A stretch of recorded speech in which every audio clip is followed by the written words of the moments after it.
I was initially going to look up something with ChadGPT in the first place. Let me look up ChadGPT. There you go. Look, we got what, Raid Master right here. That's our project. Let's see. I wanted to ask it, what could you do to the marijuana molecule in the I don't even know, what is that, a glycol, a vegetable glycerin suspension? What are they making this shit out of? Vegetable glycerin, propylene glycol. I don't know what they're doing with the carts though. I don't know what that is, because it's thicker than e-cig juice.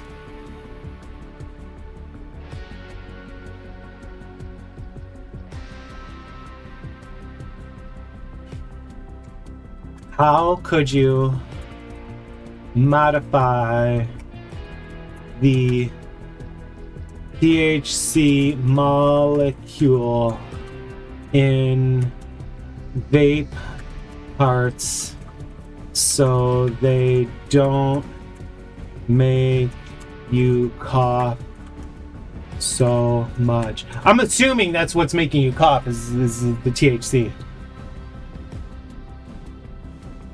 Let's see what she says. But, dude, ChatGPT and shit be solving problems in ways that like humans don't understand, but it still solves it. Great question. It's one that hits on chemistry, biology, and formulation science all at once. Coughing from THC vape carts isn't caused by the THC. Okay, isn't caused by the THC molecule.